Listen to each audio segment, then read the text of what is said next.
ऐसे संसार हम सबको 100 सालों के लिए ही मिला है। यहाँ तो भगवान से भी काम चल जाएगा, पर जहां लाखों लाखों लाखों बल्कि गणना नहीं अनंत काल तक जहां निर्वाह करना है, वहां के लिए कुछ कच्चे सामान यहाँ से लेकर चलना चाहिए। वहीं पकाएंगे, वहीं पाएंगे। वह परलोक है। परलोक अनादिकाल तक है, अनंत काल तक है, उसकी कोई सीमा नहीं है। भगवान ने केवल 100 वर्षों का कल्प दिया है संसार व्यवहार के लिए। तो लौकिक उन्नति का हम आदर करते हैं, पर परलोक गवा करके नहीं, परलोक हाथ से छूट ना जाए। अब हम सब हिंदी के व्याकरण में सबको पता होगा, समास हम लोग जानते हैं। समास के अनेक भेदों में एक भेद आता है द्वंद्व। द्वंद्व समास किसको कहते हैं? साधारण बच्चे भी बोल सकते हैं जिसका दोनों खंड प्रधान हो।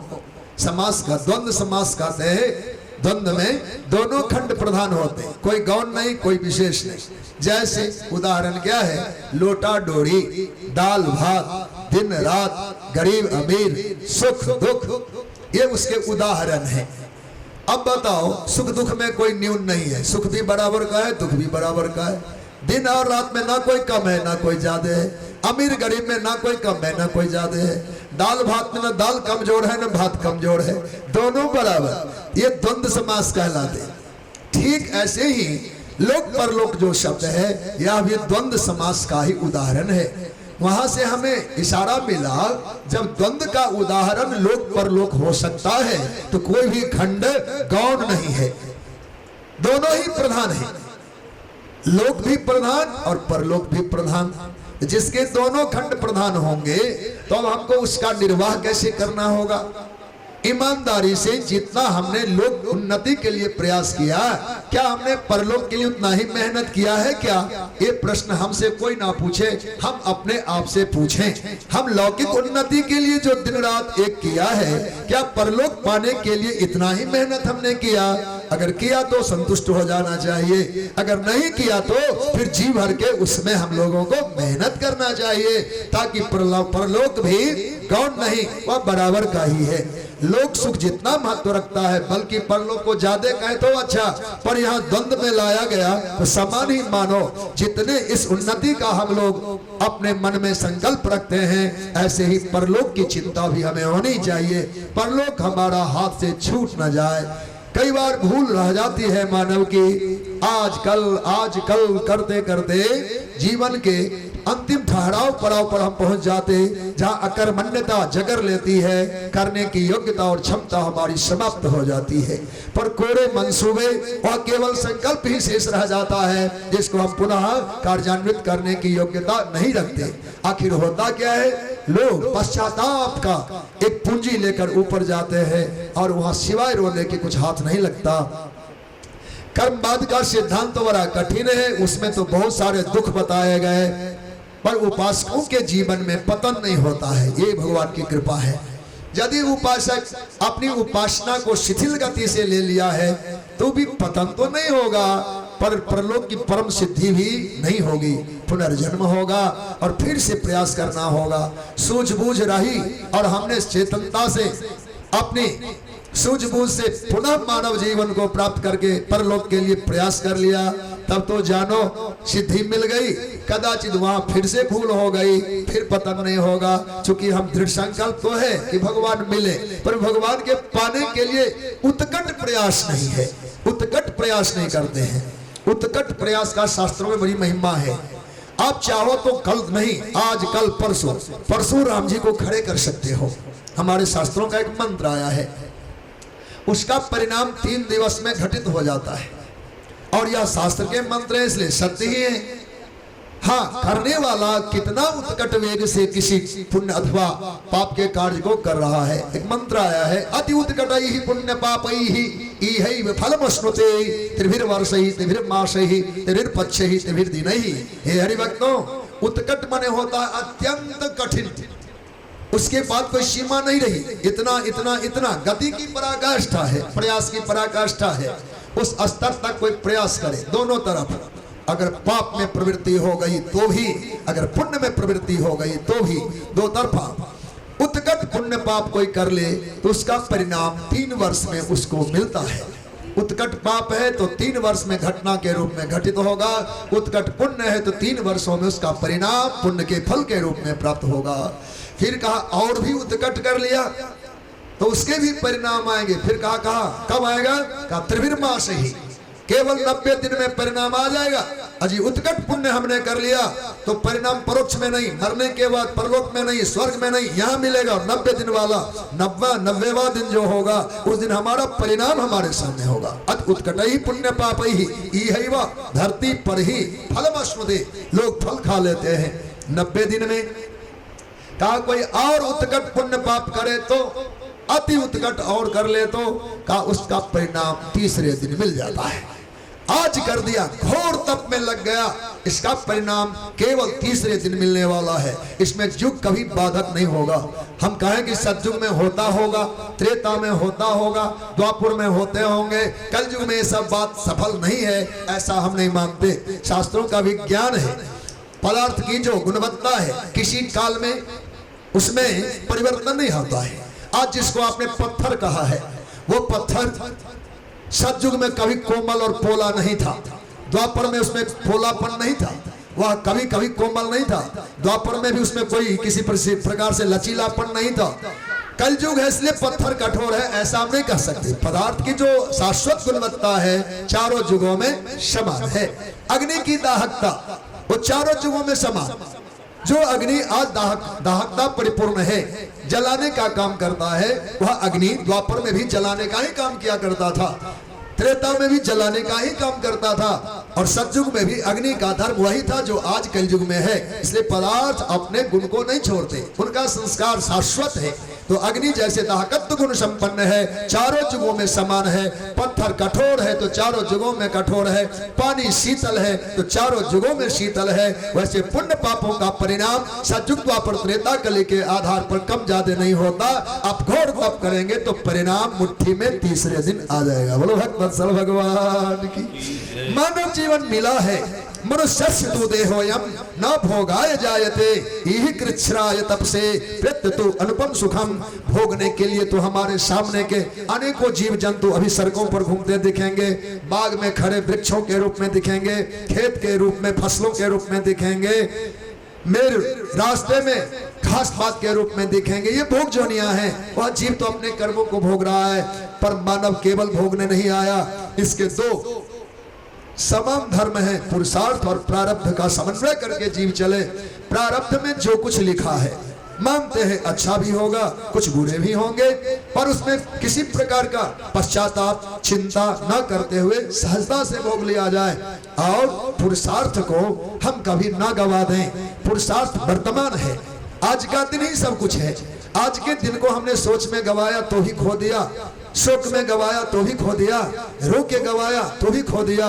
इसलिए आज का दिन न पीछे की सोचने के लिए खर्च कर दें, न आगे आने वाले दिन के लिए सोच में बिता दें। आज तो केवल करने के लिए, अपने पुरुषार्थ को सफल करने के लिए हमें एक एक पल लगाना है। यह पुरुषार्थ ही जीवन सफल होता है और आपको लोक परलोक दोनों समान रूप से प्राप्त होंगे। हे हरिभक्तों, मानव देह की सार्थकता हम कैसे कर सकें, उसी धर्म पर में भागवत जी का प्रवचन किया गया है। भगवान श्री सुखनारायण भगवान से महाराज परीक्षित ने कहा है, अभी चर्चा में हम सब श्रवण करेंगे, म्रियमान जीव का धर्म क्या है।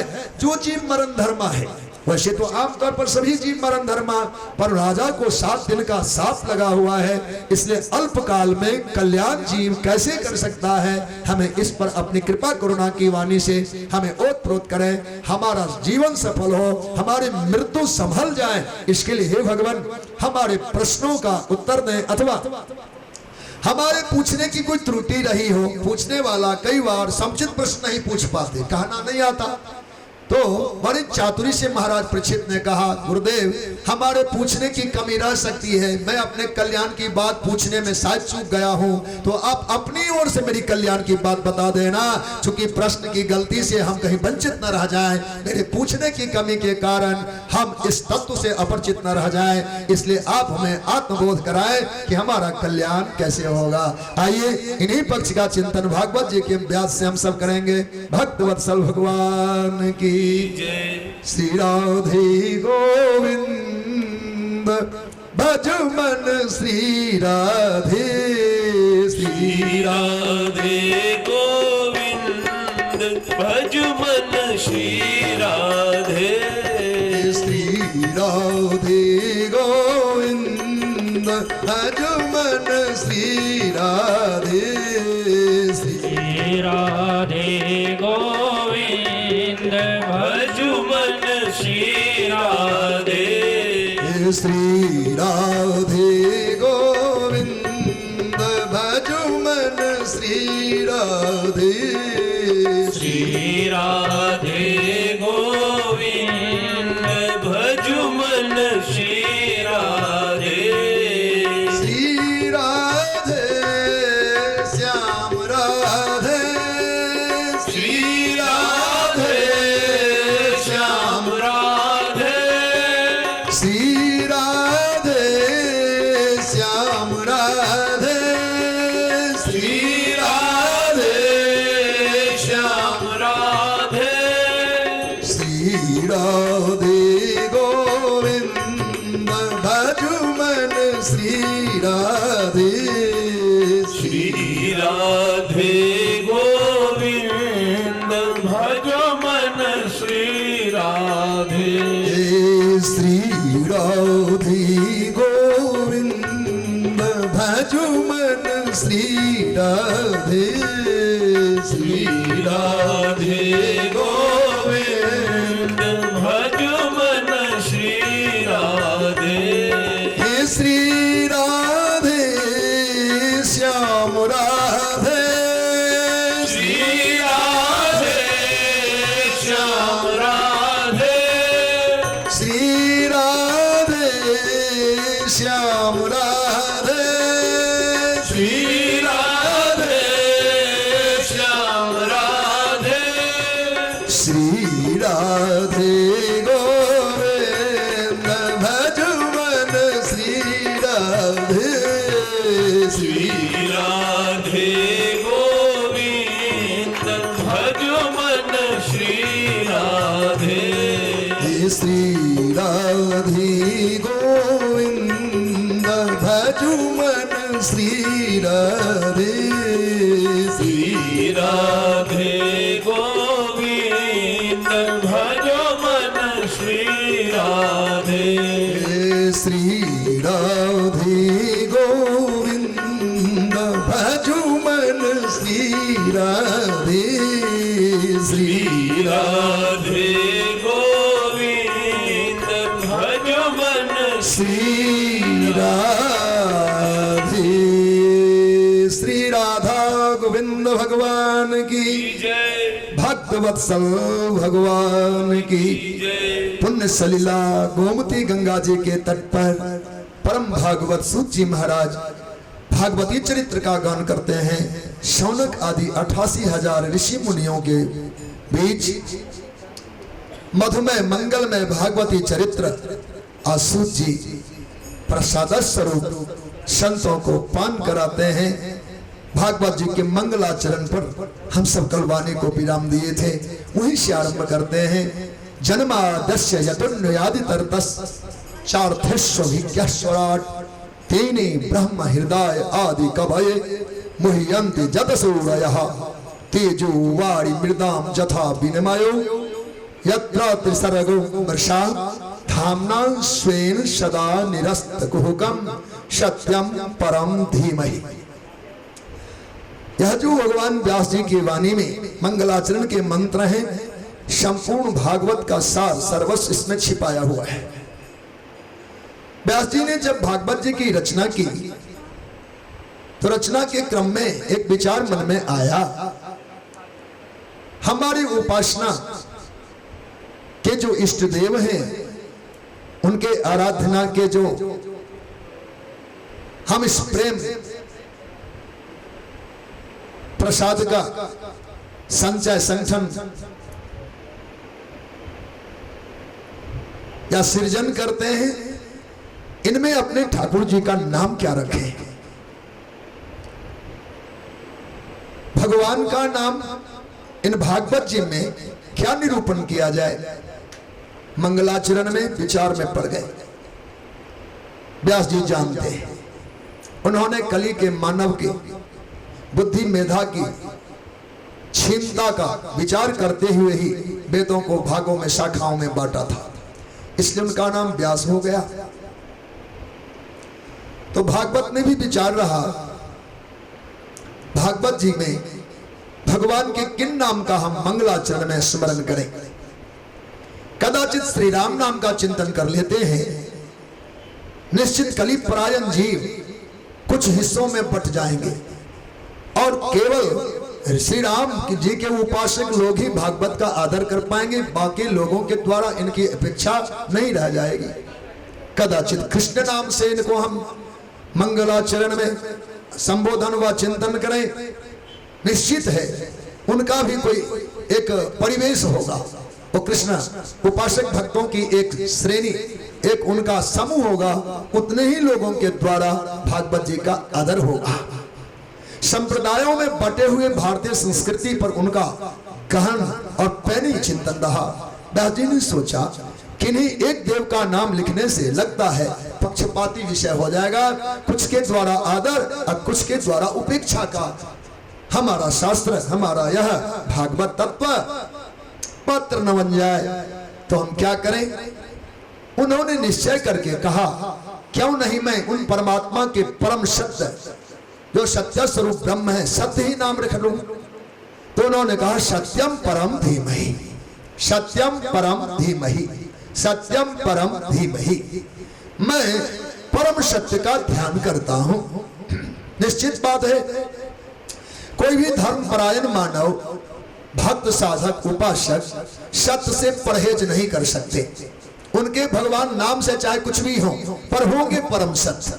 उनके भगवान चाहे कोई हो, देश विदेश कहीं भी, जो कोई भगवानवादी है, ईश्वरवादी है, उन्होंने ईश्वर का नाम कुछ भी रखा हो, माना कि ए, माना कि बी, माना कि सी, परमात्मा का कोई भी मानक नाम रखा होगा तो विश्वास करें उनको वो सत्य ही मानते होंगे। परमात्मा परम सत्य है, नाम उनका भिन्न भिन्न हो सकता है। इसलिए व्यास जी ने सोचा क्यों नहीं अपने भागवती ब्रह्म का नाम मैं भी सत्य ही रखूं, क्योंकि सत्य से कोई लोग परहेज नहीं करेंगे, चाहे किसी भी धर्म का अवलंबन लेते हो। इसलिए सत्यम परम धीमहि। पर जिन सत्य की मैं चर्चा करने जा रहा हूं, जिनकी कथा लिखने जा रहा हूं, वो सत्य कैसे हैं? चूंकि सत्य में भी भ्रांति हो सकती है, सत्यवाचक सत्य भी है। कोई सत्य बोलने वाला हो, वहीं तक बात हमारी रह गई तो क्या होगा। हम जिस परम सत्य की बात कहने जा रहे हैं उनकी महत्ता तो दर्शा दूं, इसलिए वेदांत का एक सूत्र उठाया, का जन्माद्यस्य यतः सूत्र है वेदांत में। इसका तात्पर्य होता है जन्मादि अधिकरणम है। जन्म आदि अधिकरण में चिंतन किया गया है कि जन्म आदि, आदि से तात्पर्य और भी क्या होगा। जन्म के बाद होता है पोषण, अपोषण के बाद होता है मरण। तीन क्रियाएं हैं, संसार का विस्तार, संसार का पोषण, संसार का संवरण। तीन लीलाएं जहां घटित होती हो या जिनके द्वारा घटित होती हो, अर्थात उस परम सत्ता का हम ध्यान करते हैं जिनके द्वारा संसार बनाया जाता है, जिनके द्वारा हमारी सर्जना हुई है, जिनके द्वारा हमारा भरण पोषण लालन पालन हो रहा है। और जहां अंत में हमको मिल जाना है, अंत विलय जहां होगा, अंत में जहां हमारा सम्मिलन होगा, ये तीनों क्रियाएं जिन ब्रह्म से संपन्न हो उनको हम सत्य के रूप में आज प्रतिष्ठित किया। उन्हीं का नाम इस समय हमने आदर पूर्वक लिया। फिर कहा वह जो स्वराट है, वह जो विराट है, तेने ब्रह्म हृदय आदि का भैया मुह्यंत जदसु गया। वो भगवान ब्रह्मा को कृतार्थ किए। और तो क्या, आदि कवि ब्रह्मा भी भगवान की माया में मोहित से हो जा रहे हैं। भगवान ब्रह्मा जो उनकी आदि सर्जना है, भगवान ने नाभि से प्रकट किया है, केवल अलग से तैयार नहीं किया, कनेक्शन है, जुड़ाव है, नाभि से संबंध रखते हैं, पर उनमें भी भ्रम प्रकट हो रहा है। भगवान के व्यापकता, उनकी सत्ता, उनकी विराटता, उनके अस्तित्व पर में घबरा से रहे। का भगवान की जागतिक माया कैसी है? का तेजो वारि मृदाम जथा विनिमयो, कहा जैसे तेज का, अग्नि का, जल का विनिमय है। यत्र त्रिसर्गो अमृषा, इस पर बहुत व्याख्या है। मृषा अमृषा दोनों प्रकार के विचार आए, वैशेषिक वालों का अमृषा और शंकर मत में मृषा। जगत को किसी परंपरा में कुछ मनुष्यों के द्वारा मिथ्या कहा गया और कुछ कुछ सत्य भी मानते हैं। सत्य भी माना और मिथ्या भी माना, तो द्विधा चिंतन है। इसमें दोनों ही अर्थ लोग लेते हैं, मृषा भी अमृषा भी, सत्य भी और असत्य भी, दोनों पक्ष का चिंतन करते हैं। हरिभक्तों, ब्रह्म सत्यम जगन मिथ्या का जहां तक चिंतन है, उस तत्व में ब्रह्म तो सत्य है पर जगत मिथ्या है। पर जहां विशिष्टाद्वैती महापुरुष लोगों ने चिंतन रखा, उन सब के विचार में नहीं, जगत मिथ्या नहीं है। अगर जगत को मिथ्या कह दें तो सारा उद्योग निष्फल हो जाएगा। दिन रात हमारे प्रयास चल रहे हैं, सब मिथ्या ही हम किए जा रहे हैं, सब मिथ्या हो रहा है, या मिथ्यात्व का चिंतन नहीं लगता कि ठीक है। फिर कहा तो ब्रह्म यह जगत सत्य है तो कैसे है, और उनकी मिथ्या है तो कैसे है। कहा दोनों ही बातें एक साथ चरितार्थ हो जाएगी साधारण उदाहरण के द्वारा। मानसकार तुलसी ने इस बात को एक लाइन में समझा दिया, दोनों एक पद में समझ जाएंगे। जासु सत्यता ते जर माया, भास सत्य इब मोह सहाया। जिन परमात्मा की सत्य सत्ता के कारण जर माया भी अपने को सत्य प्रतीत होता है। जासु सत्यता ते, जिनकी सत्यता के कारण जर माया भाष सत्य इव, सत्य इव भाषित होता है, सत्य की भांति भाषित होता है। का मोह सहाया, जीव मोह में तो आया ही है, इनको जगत सत्य लगता है। कहा कैसे, दो उदाहरण देंगे। एक तो चंदा मामा जो आकाश में है, चंदा मामा आकाश में है, पर हम कभी तालाब के किनारे खड़े हों चांदनी रात में तो तालाब में भी चंद्रमा का मंडल दिखाई देता है। वास्तव में चंद्रमा अब आकाश में देखने की जरूरत नहीं है, हम पानी में भी झांके तो चंदा मामा दिखाई देगा। और यथार्थ जानने के लिए हम पानी में तैरने लग जाएं कि चंदा को हम पकड़ लेंगे, पर दौड़ते और उसमें तैरते तैरते थक जाए, पर चंद्रमा पकड़ में कभी आता नहीं। उस जल तरंग में बार बार मुट्ठी से निकलता है। आखिरकार जो प्रयास करने वाला है किनारे आकर फिर से देखता चंदा तो है, फिर छलांग लगाता है, चंदा तो है, फिर छलांग लगाता है। बार बार के प्रयास में चंदा मामा पकड़े नहीं गए, तो उसने सोचा क्या मिथ्या है, मिथ्या होता तो दिखता क्यों। जब तक अस्तित्व किसी का नहीं होगा उसके प्रारूप नहीं बन पाते, कहीं न कहीं है। तो उसने आकाश की ओर देखा तो आकाश में चंदा मामा दिखाई दिए। ओहो, बिंब का ही प्रतिबिंब होता है, बिंब ना हो तो प्रतिबिंब नहीं हो सकता। ऐसे चंदा ना होते तो पानी में चंदा का दर्शन हम नहीं कर सकते। इसलिए जगत सत्य भाषित होता है, इसका मतलब इसका सृष्टा जो है वह सत्य है। आकाश का चंदा जैसे सत्य है तो जल में भी सत्य की प्रतीति हो रहा है नहीं, पर प्रतीति हो रहा है। ऐसे जगत में अब देखो, अपने हम कहीं धूप में खड़े हो जाएं तो हमारे शरीर की छाया बनती है, 2, 4, 5 फुट तक जाती छाया। अब छाया में क्रियाएं हो रही है, हम दौड़ेंगे हमारे शरीर की छाया भी दौड़ते दिखेगी। हम हाथ ऊंचा करेंगे जयकारे में तो हमारे हाथ की छाया भी पर्दे पर में ऊंचे दिखाई देगा। छाया में कोई क्रिया है क्या? नहीं नहीं, छाया तो शून्य है, वह तो अपने आप में अस्तित्व वाला ही नहीं है, मिथ्या है छाया। पर छाया में क्रिया क्यों घटित हो रही है? कहा चूंकि हम जो करता है, हम में एक एक अंगों की क्रिया जो हो रहा है वो छाया उसी का अनुकरण कर रहा है। इसलिए सत्य चूंकि हम हैं, हमारे द्वारा जो क्रिया घटित हो रही है, इसलिए हमारी छाया भी क्रिया कर रही है। ऐसा ही जानो, ब्रह्म सत्य है, इसलिए ब्रह्म की जागतिक छाया में क्रियाएं दिख रही है। बोलो भगवत्सल भगवान की। जब तक जगत में क्रिया आपको देखने को मिले, जानो जगत का सृष्टा सत्य है, निश्चित सत्य का ही यहाँ छाया है जिसमें क्रियाएं घटित हो रही हैं। और हम लोग सत्य में निर्वाह करते, हम झूठ में नहीं चल रहे। सत्य की छाया सत्य होती है, हमारी छाया सत्य है। हमारे चलने टहलने का काम मेरी छाया कर रहा है। चंदा का बिंब प्रतिबिंब के रूप में जल में दिखता है, ऐसे ब्रह्म की जागतिक सत्ता भी सत्य है। बोलो भगवत्सल भगवान की। बड़ा गंभीर मंत्र है। तो भगवत कृपा से वह जो जगदात्मा है, धामना स्वेन सदा निरस्त कुहुकम सत्यम परम धीमहि, धामना स्वेन सदा निरस्त कुहुकम, वह जगदात्मा जिन उपासक पुरुषों के द्वारा जिन्होंने ध्यान किया, उनके अंतर को, उनके अंतर में निविष्ट होकर के उनके कुहुक को, पापों को निवारण कर देते हैं। ऐसे शक्ति स्वरूप ब्रह्म का हम सब ध्यान करते। प्रथम मंत्र में ऐसा चिंतन आया, धर्म प्रोचित कैतवोत्र परमो निर्मत्सराणाम सताम विद्यम वास्तव मत्र वस्तु शिवदम तापत्रयोन्मूलनम श्रीमद्भागवते महामुनि कृते किंबा परैरीश्वरः सद्यो हृदयवरुध्यते अत्र कृतभिः शुश्रूषुभिः तत्क्षणात्। हे हरिभक्तों, जिन भागवत जी की गाथा सुनने के लिए हम सब आज श्रद्धा सुमन लेकर भगवान के चरणों में बैठे हैं, यह कैसा दिव्य फल है। धर्म प्रोजित कैतवोत्र परमाम, धर्म वृक्ष का यह परिपक्व फल है। कहा खासकर निर्मत्सराणाम सताम, निर्मत्सर जो संत हैं उनका धन है, और सताम नाम संपदा का भी है, सताम नाम संतों का भी है। दोनों अर्थ लिए जाएंगे। निर्मत्सराणाम सताम, केवल निर्मत्सराणाम कहने से संतों का बोध हो गया, चूंकि संत होते ही निराहंकारी हैं।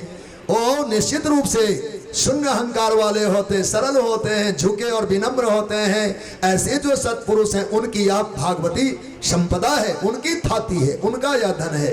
अथवा दोनों एक साथ करें, निर्मत्सराणाम सताम, जो निर्मत्सर साधु हैं उनकी यह संपदा है, वैभव है। विद्यम वास्तव मत्र वस्तु शिवदम, इनको वास्तव में क्या जाना आ जाए भागवत जी को। वेद्यम जानो वास्तव मत्र, यह वास्तव में क्या है, वस्तु शिवदम, शिवद वस्तु है। शिवद माने होता है कल्याण प्रद, कल्याण देने वाला। भागवत जी कल्याण प्रद है। कहा कैसे कल्याण प्रद है, का अपेक्षाओं की सारे फल फूलों को ये वर्षा कर देते हैं। वस्तु शिवदम, फिर का तापत्रयोन्मूलनम, 3 प्रकार के ताप से जीव त्रस्त है जगत में, दैहिक, दैविक, भौतिक। ये 3 प्रकार के ताप प्राणी मात्र को सता रहा है। तीनों ताप को साधारण अर्थ समझिए। दैहिक ताप कहते हैं देह में रोग का लग जाना, दैविक ताप कहते हैं ग्रहों की प्रतिकूलता, और भौतिक ताप कहते हैं आर्थिक विपन्नता। अभाव, जीने जीवन यापन के सामग्री का अभाव जिनके जीवन में है वो भौतिक ताप सह रहे हैं। जिनको मन में उद्विग्नता, बेचैनी और बार बार जीवन में विफलता की प्राप्ति हो रही है, जानो दैविक ताप सह रहे हैं। ग्रहों की प्रतिकूलता का दबदबा उन पर है, और जिनके जीवन में अनेकों रोग उन्हें ग्रसित किए जा रहा हो वो दैहिक ताप तप रहे हैं। तो दैहिक, दैविक, भौतिक, यही 3 ताप हैं। यह श्रीमद् भागवत जी की गाथा तापत्रयोन्मूलनम, इनके आश्रय को स्वीकार करने वाले जीव इन तीनों ताप से उपराम हो जाते हैं, चूंकि ये कल्याण प्रद है।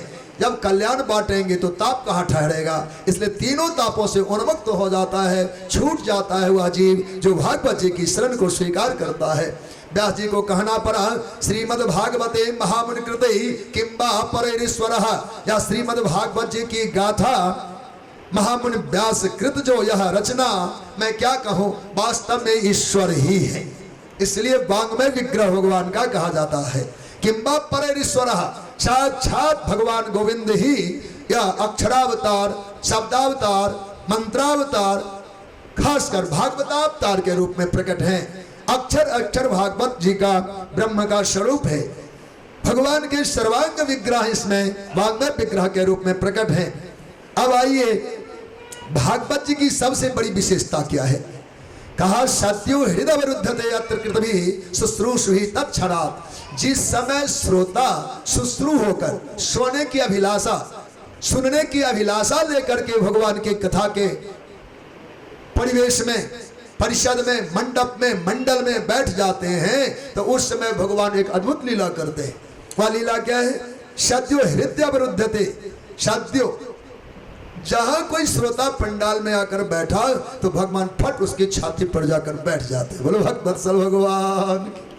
सत्यो हृदय विरुद्धते, पल नहीं लगाते। श्रोता बनकर कोई आ गया भागवत जी में तो भगवान उनके हृदय में जाकर बंद हो जाते हैं। सत्यो, सत्यो, तत्काल कोई श्रोता जहां भगवान की शरण में आया, भागवत जी के आश्रय को लिया, तो उनके हृदय में भगवान आकर बस जाते हैं। आपको जगह खाली मिले तो बैठेंगे कि नहीं? लोग टटोलते हैं किधर खाली है, किधर खाली है, तो भगवान देखते किधर से खाली वाला आया तो उनके हृदय में जाकर जगह बनाते। सत्यो हृदय विरुद्धते अत्र कृतभिः शुश्रूषुभिः तत्क्षणात्। ऐसे पुण्यात्मा जो भगवान की शरण में आए, भागवत जी की शरण में आए, उनके हृदय में भगवान तत्काल बंद हो जाते। अवरुद्ध माने होता है बंद होना। भक्त के हृदय में जाकर भगवान बंद हो जाते हैं, बंद हो जाते हैं। वजह क्या है? सच पूछिए तो हमें श्रोतापन की भी योग्यता नहीं है, हम श्रोता भी नहीं बन सकते। श्रोता का गुण भी हमें वास्तव में नहीं है। वो परमात्मा ही है कि 4 घंटे 5 घंटे चाहे अधिक भी बैठे रहते हैं। भगवान अपने कीर्ति के वक्ता भी हैं, अपने कीर्ति के श्रोता भी हैं। स्वयं अपने कीर्ति का वक्ता और अपने श्रोता भी हैं। ऐसा नहीं कि कोई वक्ता बहुत विद्वान होगा तो बहुत कुछ अच्छा सुना दिया। वो भगवान की कृपा से ही जो 2 शब्द मुंह से निकले वो जाने भगवान वो क्या कहते हैं, कैसा कहते हैं। नहीं तो क्या ताकत है, 2 अक्षर पढ़ने वाला विद्वान नहीं हो सकता। और हम सब जो बैठे घंटों सुनते रहते हैं, संभव नहीं है। घर में घुटने टेढ़े होते हैं, कहीं दर्द महसूस होता है, कहीं कुछ होता है। ये सब बातें वहाँ अनुभूति में आती, पर यहाँ अनुभूति से हम परे हो जाते हैं, होश नहीं रहता।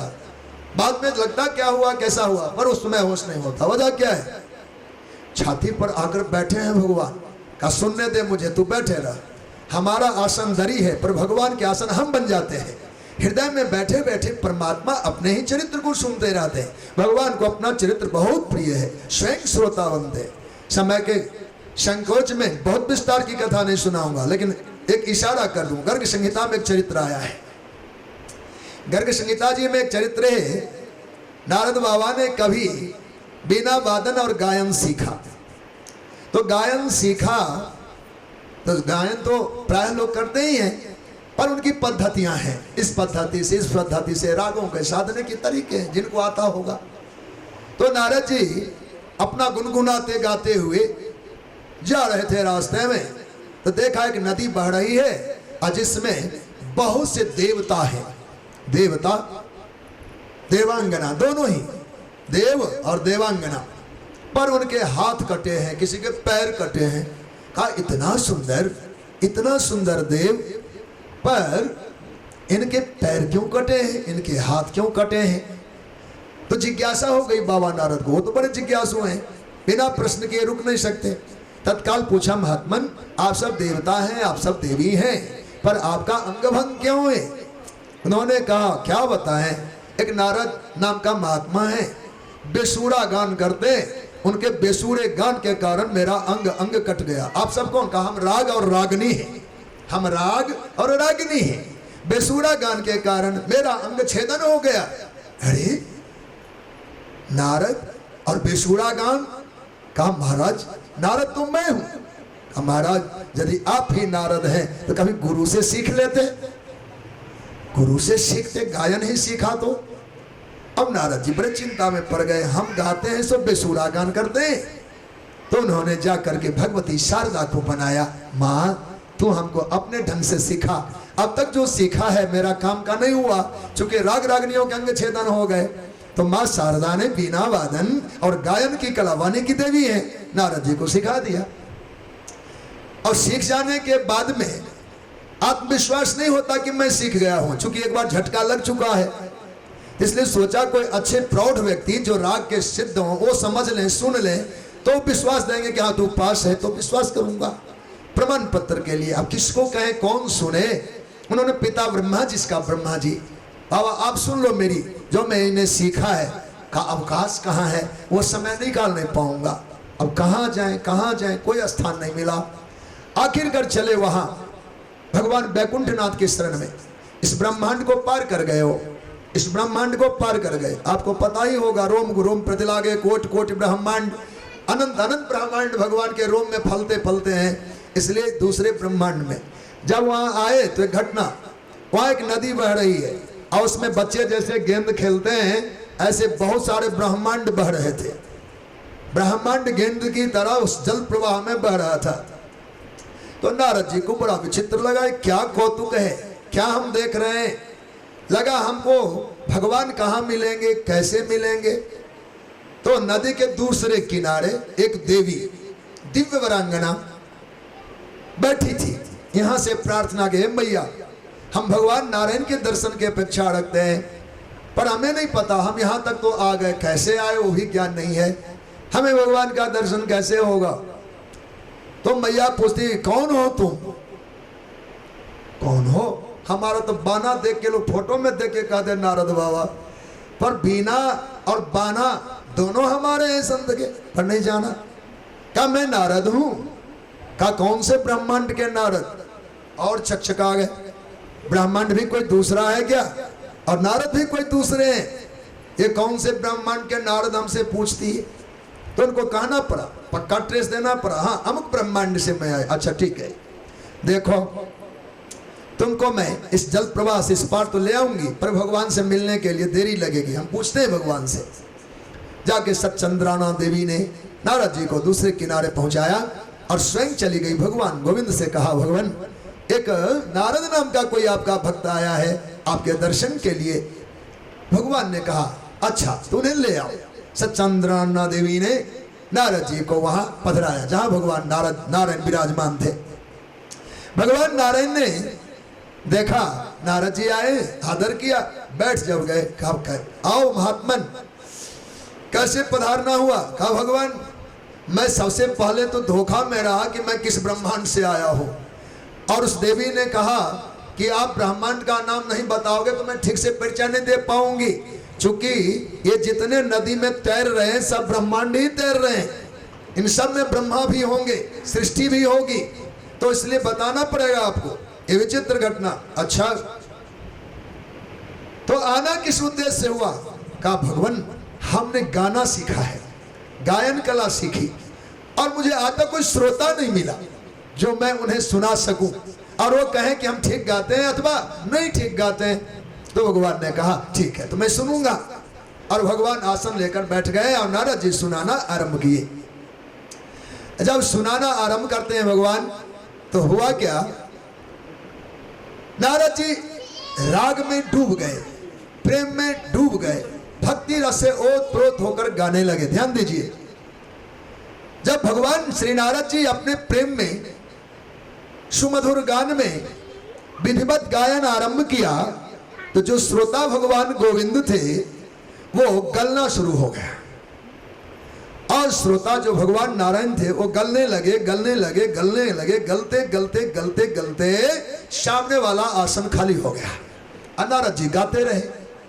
जब नारद जी को सुध-बुध आई कि हम तो भगवान को सुना रहे थे, भगवान, तब तक पता चला इस गायन से, इस श्रवण से, सुख से भगवान जलीभूत हो गए, द्रवीभूत हो गए, भगवान द्रव्य बन गए। वही बिरजा नाम की गंगा हुई, भगवान स्वयं रस बन गए, भगवान घुल गए जल में। अब वामन अवतार की कथा में आपको, वैसे लोग कहते थे ब्रह्मा की कमंडल से जल छलका तो गंगा आई, ऐसा कुछ नहीं है, साक्षात बिरजा का जल। जब भगवान वामन ने अपना दूसरा पैर उठाया तो ब्रह्मांड के पर्दे फट गए। जब ब्रह्मांड का पर्दा फटा तो बिरजा की गंगा झरझर कर बहने लगा, बिरजा गंगा का जल बहने लगा, भगवान नारायण के चरण धुलने लगे। उस जल का संचय किया भगवान ब्रह्मा ने, चूंकि ब्रह्मा द्रव गंगा जल को हम लोग कहते हैं। ब्रह्मा द्रव, ब्रह्म द्रव कैसे हुआ? वो तो चरण धोवन है। वामन अवतार की गंगा का यदि चिंतन करें तो चरण धोवन है, पर ऐसा नहीं, वो ब्रह्मा द्रव है। ठाकुर जो गल गए थे, जल रूप बन गए थे, वह बिरजा नाम की गंगा थी। वही जल द्रवीभूत होकर के भगवान के चरणों को धोकर कमंडल में एकत्रित हुआ, और जिसे भगवान ब्रह्मा ने समय पाकर भगीरथ राजा को दिया। तो ये परंपरा जो, तो कहना ये है कि भगवान सत्यो हृदय अविरुद्ध थे। जहां भक्त आते हैं भगवान की लीला कथा में तो स्वयं श्रोता बनकर हृदय में निविष्ट हो जाते हैं। इस हृदय में बैठकर मैं सुन लूंगा, उनको अपनी इस पावन गाथा को सुनने की ऐसी ललक है। बोलो भक्त वत्सल भगवान की जय। सज्जनों, भागवत जी में हम सब अद्भुत चिंतन करते हैं। यह पावन दिव्यता है भगवान की। हर भक्तों, मानव जीवन सफल करने का संयोग मिला हो, जीव धारण देह धारण हो गया है, ये अवसर हाथ से चूक ना जाए, हमें यह अनुकूलता हाथ से छिन ना जाए, काल के थपेरे लग ना जाए, उसे पहले अपने जीवन की सिद्धि को प्राप्त कर लेना है। भगवान नारायण का स्मरण किया गया है, नारायणं नमस्कृत्यं नरं चैव नरोत्तमं देवीं सरस्वतीं चैव ततो जयम उदीरयेत्। ये मंगलाचरण ही है। इसके बाद भक्ति मूलक चिंतन भगवान व्यास ने आरंभ किया। कहते हैं भगवान श्री सूत जी, हे मुनियो, सौवे पुंसाम परो धर्मो यतो भक्ति रधो खजे। मानव मात्र का परम धर्म क्या है? धर्म और परम धर्म में भी थोड़ा अंतर है। धर्म और परम धर्म, मानस का परम धर्म श्रुत विदित अहिंसा, परम धर्म श्रुत विदित अहिंसा ऐसा लिखे। लेकिन धर्म और परम धर्म का अंतर यह है, धर्म का अभिप्राय है उपासना से और परम धर्म का संबंध है प्राप्ति से। परम धर्म वो हो कि परम तत्व की जीव प्राप्ति कर ले, ये परम धर्म है, अर्थात नारायण की एकांगी भक्ति। तो सौवै पुंसाम परो धर्मो है तो यतो भक्ति रधोक्षजे। धर्म तो अनेकों प्रकार के हैं, अनेकों हम व्रत करते हैं, समय समय पर दान करते हैं, समय समय पर में अनेकों उपासना करते हैं, पर परम धर्म क्या है? परम धर्म से तात्पर्य है कि अधोक्षज भगवान नारायण की प्रीति भक्ति हमारे हृदय में प्राप्त हो जाए। वासुदेवे भगवती भक्ति योगा प्रयोजिता जनयत्यासु वैराग्यम ज्ञानम यत्तद हेतुकम। जब भगवान में प्रीति जीव का हो जाता है तो उससे लाभ क्या होता है? जनयत्यासु, जो चीज असंभव है हमारे जीवन में, हम सब नहीं प्राप्त कर सकते, अधिकारी नहीं है हम, पर वह लाभ होगा। कैसे होगा? वासुदेवे भगवती भक्ति योगा प्रयोजिता। जिस जीव का भगवान वासुदेव में भक्ति नामक का योग बन गया, अर्थात भगवान से प्रेम जुड़ गया, जनयत्यासु वैराग्यम ज्ञानम यत्तद हेतुकम, स्वाभाविक रूप से उनके अंतःकरण में वैराग्य जन्म ले लेता है। भक्तिवान पुरुषों के हृदय में वैराग की पढ़ाई नहीं पढ़नी पड़ती, वो वैराग स्वाभाविक जग जाता है। ज्ञान के लिए उन्हें ग्रंथ नहीं खोलना पड़ता, स्वाभाविक उनके ज्ञान प्रसूत हो जाते। जनयत्यासु, जनन शब्द है, जन्म माने जन्म देना। जिनके अंतःकरण में भगवान की भक्ति का प्रागट्य हो गया, भक्तिमान पुरुषों के हृदय में स्वाभाविक वैराग्य और ज्ञान का जन्म हो जाता है, जन्म हो जाता है। वो पढ़ने लिखने का विषय नहीं है, स्वाभाविक जन्म हो जाता है। अब हम लोग जो धर्म करते हैं, धर्म और परम धर्म का अंतर अभी बताया, यहाँ धर्म पर पुनः विचार करते हैं भगवान व्यास। कहते धर्मा सुनिष्ठिता पुंसाम विश्वक्सेन कथा सुयः नोत्पादयेद यदरतिम श्रम एवहि केवलम। हमारे द्वारा किए गए अनुष्ठानों का जो वास्तविक मूल्य है, वास्तविक कीमत है, वास्तविक उसका सुख व फल है, वह हम परिचित हो जाए। वह क्या है? वह भगवान की प्रीति है, भगवान की कथा की प्रीति है, भगवान के नाम की प्रीति है। तो धर्मा सुनिष्ठिता पुंसाम विश्वक्सेन कथा सुयः नोत्पादयेद यदि रतिम तो श्रम एवहि केवलम। आज तक के किए गए अनुष्ठानों के परिणाम में यदि भगवान का प्रेम हृदय में जगमगाया नहीं, कथा सुनने की रुचि जगी नहीं, तो जानो आज तक केवल मेहनत किया है, पसीने बहाए हैं, परिणाम हमारे मुट्ठी में नहीं आया।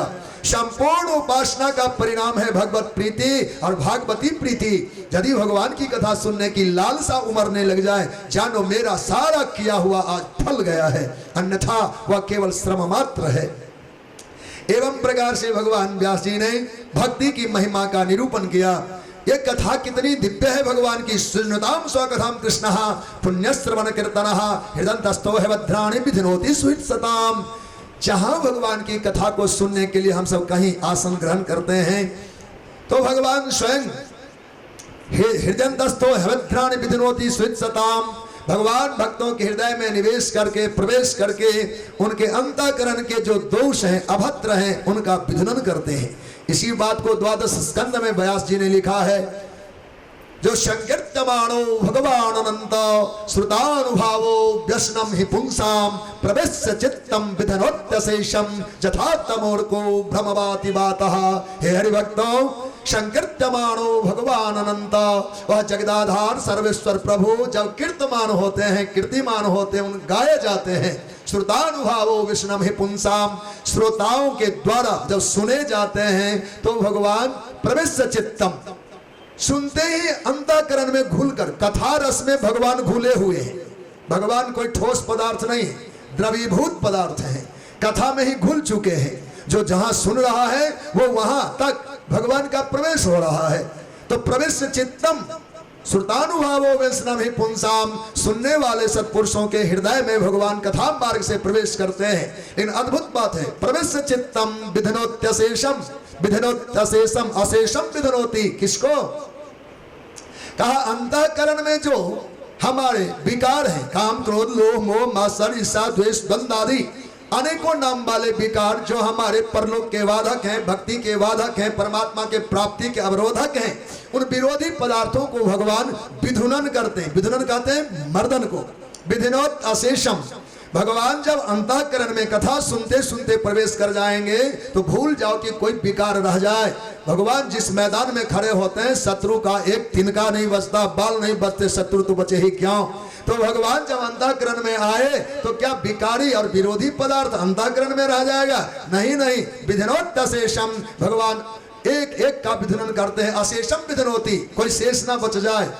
कहा कैसे? जथा तमोर को भ्रमवाति वातः, जैसे सूरज भगवान के उगने के बाद हम लोग कहीं झूठे झंडा फहराएं, हड़ताल करें, नहीं महाराज आज सूरज उगने के बाद भी हमारे इस मोहल्ले में प्रकाश नहीं हुआ, प्रकाश नहीं हुआ, लोग कोरे झूठा मानेंगे। भाई सूरज उगे तो बेंगलोर प्रकाशित हो गया, ये मोहल्ला अंधेरा कैसे रह गया? तो इन लोगों की बात को दबा दी जाएगी, ये झूठे लोग हैं, ये झूठा बोलते, क्योंकि सूरज जो गया तो जथा तमोर को, सूरज भगवान के उदय होने के बाद अंधेरे की पार्टी बनना बात गलत हो जाएगा। अब भ्रमवाती वातः, आंधी आने के बाद आकाश का बादल तितर बितर हो जाता है, सघन बादल है, बरसने जा रहा है, पर तब तक आंधी आ गई। जब ही आंधी आई आकाश का बादल खंड खंड होकर के उड़ जाता है, वो बरसने योग्य नहीं रह जाता। जैसे आंधी आने पर में बादल टूट जाते हैं, सूरज उगने पर अंधेरा छट जाता है, ऐसे भगवान की भागवती कथा को कोई भक्त प्रेम से सुने तो यहाँ जो विषय के बादल छाए हैं, मोह का अंधकार का बादल छाया है, सब खंड खंड हो जाएगा और यहाँ जन्म जन्म का अंधेरा उजाले में परिणत हो जाएगा। ये भागवती तत्व है। बोलो भक्त वत्सल भगवान की जय। एवं प्रकार से भगवान श्री व्यास जी ने मधुर मधुर चिंतन किया है। हम लोग जो कुछ भी करते हैं उसमें अपने आप को कर्ता मान करके कई बार हम लोग बंधन के पात्र बन जाते हैं। पर यहाँ व्यास जी ने क्या कहा? हे हरिभक्तों, जितने भी उपासना है उन सब का संबंध वासुदेव से है, आप अपने संबंध मत मान लेना। तुलसी बाबा ने विनय पत्रिका में एक बात कही, उन्होंने क्या कहा? कैसे देवनाथ ही खोरी, कैसे देवनाथ ही खोरी, मैं अपने प्रभु को क्यों दोषी कहूं? कहा क्यों? कैसे देवनाथ ही खोरी, करो जो कछु धरो सची पची सुकृत शिला बटोरी, करो जो कछु अधरो सची पची सुकृत शिला बटोरी, पैठ उड़ अभिमान पर बस दंभ लेत अंजोरी। पहले डाकू आते थे ना, 5 सेल वाला टॉर्च रखते थे कि 1 किलोमीटर तक फोकस जाता था लाइट। ऐसे अभिमान नाम का डाकू जैसे किसी कंदरा में छुपा होता है, हमने आज क्या किया है? बस फट से लाइट जगाया, जहां धर के सच पच के रखा है हम लोगों ने। सुकृत के तो सिला है, खेती तो है नहीं। जैसे फसल कटने के बाद लोग चुन चुन के दाने लाते, वैसे पुण्य के तो दाने चुने जाते। इसकी खेती नहीं कि कोई कटवा ले कहीं से, थोड़ा आज थोड़ा कल, जीवन भर थोड़ा थोड़ा जुटाए तो कुछ जमा किया। पर अभिमान नाम का डाकू एक बार लाइट जगाए, अरे यहाँ रखा है, यहाँ रखा है, यहाँ रखा है, दंभ लेत अंजोरी, सब छीन लेता है। इसलिए कभी अभिमान का अवसर ही ना आवे। तत्सत ब्रह्मार्पणमस्तु, जो जो सत्कर्म होते जाए, आसन छोड़ने से पहले नारायण आपका, ये आपका। अरे भाई, कई बार हम लोग देखते हैं व्यापारी लोग भी 5 रुपया भी लेके चलता है तो बैग ही छीन लेता, थैले छीन लिए जाते। अगर कहीं ऑफिस से ही एजेंट को बुला के बैंक को अपना खाता कटवा दे तो सेफ हो गया कि नहीं, सुरक्षित हो गया कि नहीं? बैंक में गया तो उसके बाद हमारी पूंजी कायम है। हम घर बैठे मोबाइल से किसी को अपना पेमेंट दे देंगे, अपना चाहे किसी को अपने चेक दे देंगे, पर झोला वाले रुपया का कोई भरोसा नहीं होता। बोलो भक्त वत्सल भगवान की। ऐसे जो कुछ पुण्य करें, सत्कर्म करें जीवन में, वो भगवान को अर्पण कर दो। भगवान ये आपका है, भगवान ये आपका। तत्सत ब्रह्मार्पणस्तु कृष्णार्पणमस्तु श्री रामार्पणमस्तु। तो आपका बैंक में गया, बैंक वाला धन चाहे जब भजा लो, गाढ़े सकरे, मौके में आवत काम, जब कभी समय आएगा। वैसे तो रोजमर्रे में लोग कमाते, अच्छा बैंक का रकम निकालते कब है हम लोग? जब कमाई वाला काम थोड़ा कमजोर होता है, चलो रखा तो है निकाल लेते हैं। अगर रोज की आमदनी ठीक हो तो रखा हुआ धन कोई बरतता नहीं, तो रखा हुआ है। ऐसे ये जो पुण्य कार्य हैं ये सेव है, भगवान के पास सुरक्षित है, इसको हम खर्चेंगे क्यों? परलोक में खूब मजे लेंगे। किसी दिन जरूरत पड़ी, गाढ़े सकरे काम आ गया और रोज वाले से काम चल नहीं रहा है तो फिर उधर से आ जाएगा, क्योंकि सुरक्षित राशि है हमारी। तो समय समय पर यह पुण्य जीवन में काम आता है। इसलिए पूंजीभूत एकाकी बहुत सारा पुण्य इकट्ठा करके भगवान के खजाने में डाल देना चाहिए। महाराज भगवान ना करे, आप ना करें कि जरूरत पड़े तो आप तो हैं, लेकिन झोला में लेकर पुण्य को घूमते नहीं रहना चाहिए। इसलिए हम मंत्र 5-7 मंत्रों में भगवान ने कहा वासुदेव परा वेदा, वासुदेव परा मखा, वासुदेव परा योगा, वासुदेव परा क्रिया। जो कुछ भी है वो वासुदेव परक है। न वेद भगवान से इतर जा सकते, न यज्ञ भगवान से इतर कहीं जा सकते, न यौगिक क्रियाओं का कोई और स्वामी हो सकता। संपूर्ण योग के स्वामी योगेश्वर श्री कृष्ण ही होंगे। इसलिए जितने कर्मकांडी लोग हैं, सत्कर्म साधक लोग हैं, उनके भी सत्कर्म का कोई और भोक्ता नहीं। आप जानते हैं ये सब भगवान का है। गीता के 5वें अध्याय में एक मंत्र आता है, भगवान ने इस मंत्र को यहाँ उद्घोष किया, भोक्तारम यज्ञ तपसाम सर्वलोक महेश्वरम सुहृदम सर्वभूतानाम ज्ञात्वा माम शांतिमृच्छति भोक्तारम यज्ञ तपसाम। अब जानिए, आप कमाते हैं, भगवान कहते तुम कमाओ भले, पर भोक्ता मैं हूं। भोक्तारम यज्ञ तपसाम, मानव मात्र के द्वारा किए गए सत्कर्मों का भोक्ता मैं हूं। यज्ञ तपसाम में सब आ गया। जो भी सत्कर्म जीव करता है, मैं परमात्मा उसका भोक्ता हूं, मैं भोक्ता हूं। कहा महाराज ऐसे दावा करके कोई लूट ले तो बात अलग है। कमाता कोई है, ठग कोई लेता, लूट कोई लेता, दबदबा लाठी कई तरह की ताकत है। तो आप कहते भोक्ता मैं हूं, तो क्या ये उचित हुआ? तो भगवान कहते नहीं, मैं लूटता नहीं हूं, दबाता भी नहीं। फिर कहा सर्वलोक महेश्वरम। देखो स्वामी जो होता है स्वाभाविक संपत्ति का मालिकियत उनकी होती है। अब पूरे देश की संपत्ति हम में से सबकी है। ये घर मेरा, ये घर मेरा, अपना अपना कह के हम लोग अपनी एक सीमा बांध रखे, इतना तो मेरे पास घर है, इतने प्लॉट हैं, इतनी कंपनियां हैं, इतना कम है। पर सही बात तो ये है, ये सब मिला करके भारत के सरकार की है, सब मिला करके भारत के सरकार की है, क्योंकि स्वामित्व उनका है। ये स्वामित्व जब हम हैं, कभी मौका मिलता ही है, देखते हो एक पल भी लगता है क्या? सरकार जिस दिन आंख घुमा दे उस दिन स्वामित्व छिन जाती है हमारी। इसलिए हमें तो स्वामित्व मिला है, सामान्य बात है। मूल बात है देश की साधारण सरकार वह भी इसका स्वामित्व रखता है। देश भर की संपत्ति उनकी राष्ट्रीय संपदा है, ये भोगने के लिए हमारी है, पर मूल बात है ये राष्ट्रीय संपदा है। ऐसे करने के लिए, भोगने के लिए बेशक हम करता हो, पर मूल रूप बात यह है कि सर्वलोक महेश्वरम, भगवान लोक लोकांतर के स्वामी हैं, स्वामित्व भाव से सबका अधिकारी हैं। फिर कहा देखो कई बार स्वामी भी मनमानी कर जाता है, हमारी जरूरत भी पूरी नहीं हुई और स्वामी ने दबदबा बढ़ा दिया, देना पड़ता कि नहीं। हमारी घर की कमजोरी जानती है क्या सरकार कि अपने को क्या कमी है। कई लोग कसमकस में होते हैं, टैक्स भी चुकाने की उनके पास क्षमता नहीं होती, पर सरकार कहता मुझे दे चुकी, उसके बनते हैं। ऐसे ही अगर इस प्रकार का दबदबा आपका हो तब भी हमें नहीं लगता कि भक्त और भगवान जैसी बात बनी। तो भगवान कहते नहीं नहीं, इसके बाद भी मैं कुछ हूं। वह क्या? सुहृदम सर्वभूतानाम। देखो प्राणी मात्र का अगर कोई हितैषी है तो कभी गलती मत करना किसी और को चुन लेना।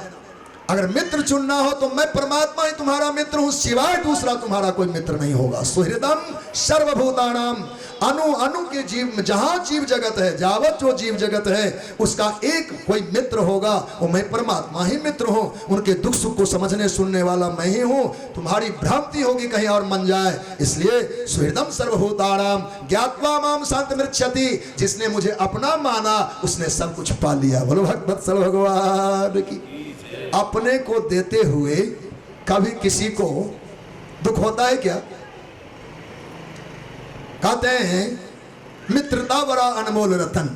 जीव ब्रह्म के मैत्री हो गई तो वस्तु को कौन कहे? मित्रता बड़ा अनमोल रतन, क्या इसे तौल सकता है धन? धरती की तो है क्या विषाद, आए जगह आ जाए अगर बैकुंठ हाथ, उसको भी न्यौछावर कर दूं, तत्सत ब्रह्मार्पण मस्तु। अब देखिए ये मैत्री हो, विचार ही ना करे। तो भगवान कहते हैं वस्तुतः सब कुछ भगवान के लिए है। सबकी दिशा भगवान है, सबकी गति भगवान है, सबके इष्ट भगवान है। इसलिए कभी कर्म अहंकार होगा ही नहीं। करो बहुत पर किसी भी वस्तु का नेकी कर कुएं में डाल, भला करो और भूल जाओ।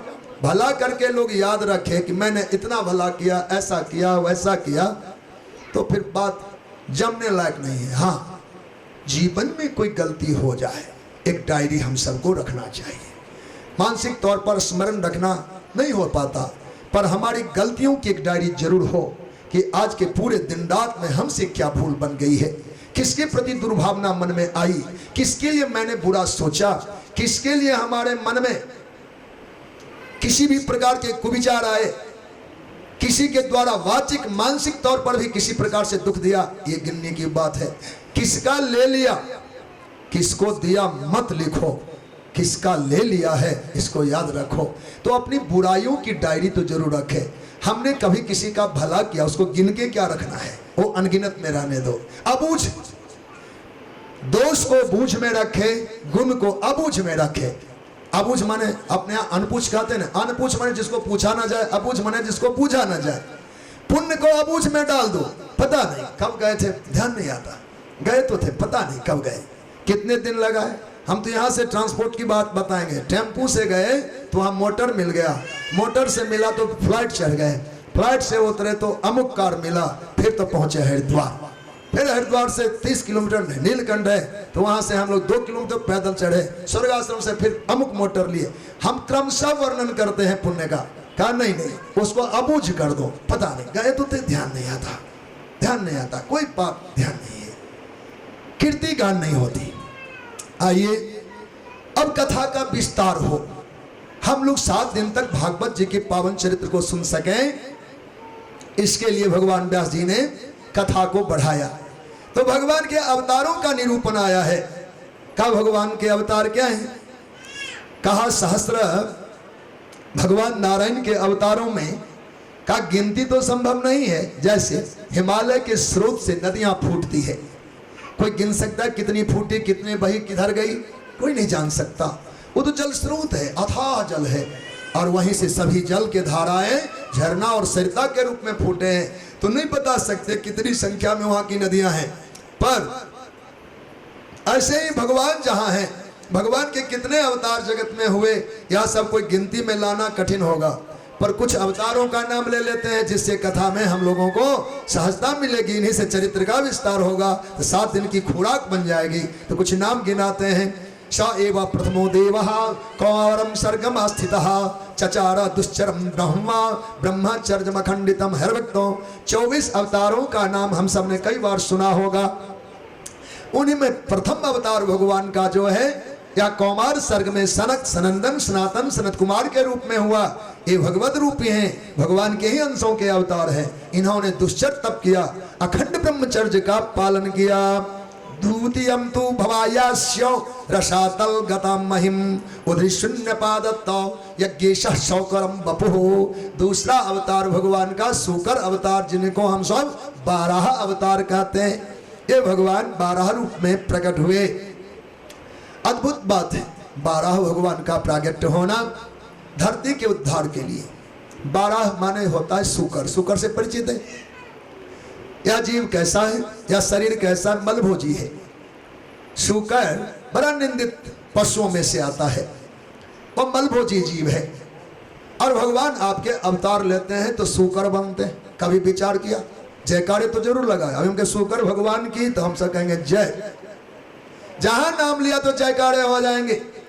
पर इस अवतार पर हम लोगों ने कभी विचार किया क्या ये शूकर अवतार कैसे हुआ, क्यों हुआ, और यह अवतार क्या योग्य था? भगवान के एक अवतार से ही बिना कथा कहे होश में आ जाएंगे हम लोग कि कैसे जीना चाहिए। 12 अवतार की लीला। धरती को हिरण्याक्ष नाम का असुर ने चुरा लिया है और वो छुतल लोक में ले जा करके सिरहाना डाल करके सो गया है।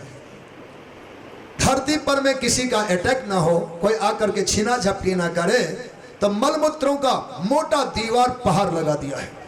पृथ्वी के परकोटे तैयार कर दिए, वो भी मलमूत्रों का, विकारों का।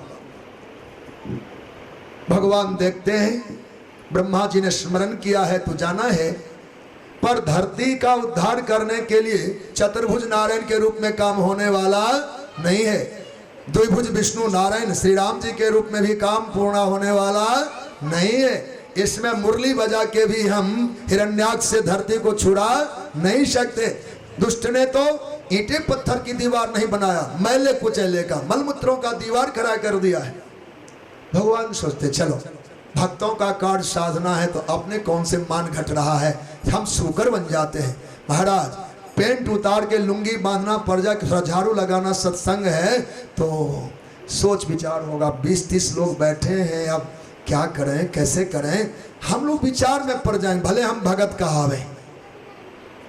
कहावे पर लगेगा कि ये काम मेरे जिम्मे कैसे